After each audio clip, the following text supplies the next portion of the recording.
Nous méditons l'Évangile selon saint Matthieu, au chapitre 22, versets 34 à 40.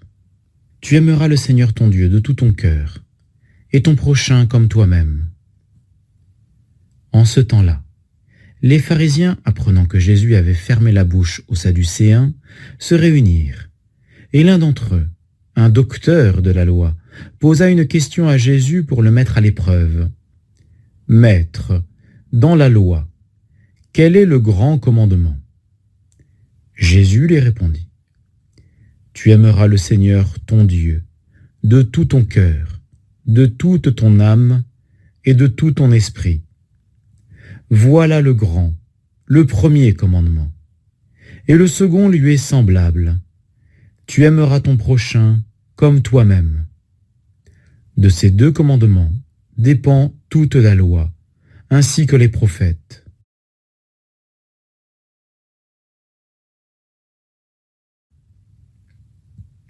Prière. Seigneur, je t'offre ma journée, mon travail et mes actions pour que mon cœur soit tout entier tourné vers le service de mes frères. Demande. Donne-moi, Seigneur, un cœur unifié. Premier point de réflexion. À l'école, nous apprenons à séparer, à distinguer, à disséquer. C'est ainsi que nous arrivons à comprendre le monde matériel. Si cette méthode s'avère efficace pour comprendre la réalité physique, il en va d'une toute autre manière pour la réalité spirituelle. Jésus nous en donne l'exemple en affirmant que l'amour pour Dieu est semblable à l'amour du prochain. Nous sommes déjà habitués à ce rapprochement, mais il est loin d'être évident. Qu'y a-t-il de semblable entre ces deux commandements ? Le terme « semblable » peut nous renvoyer au récit de la création de l'homme dans la Genèse. L'homme et la femme sont faits à la ressemblance de Dieu. Nous sommes semblables à Dieu. Il y a un air de famille, car nous portons en nous son image. Dieu et l'homme se ressemblent.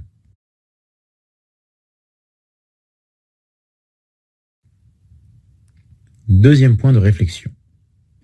Lorsque Jésus nous dit d'aimer notre prochain comme nous-mêmes, il affirme en creux que nous devons d'abord nous aimer nous-mêmes. Or, cet amour n'est pas l'amour égoïste que nous sommes appelés au contraire à combattre. C'est plutôt une invitation à aimer la ressemblance de Dieu qui est en nous, à la respecter et à la vénérer. Notre vie a une valeur infinie, car nous portons en nous l'image de Dieu. Ainsi, l'amour de l'image de Dieu qui est en nous fonde notre amour pour le prochain qui est lui-même semblable à Dieu.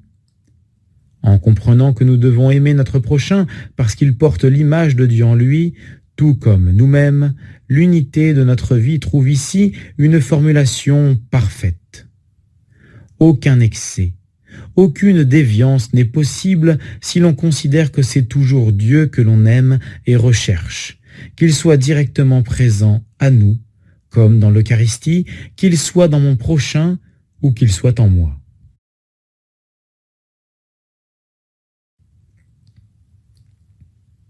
Dialogue avec le Christ.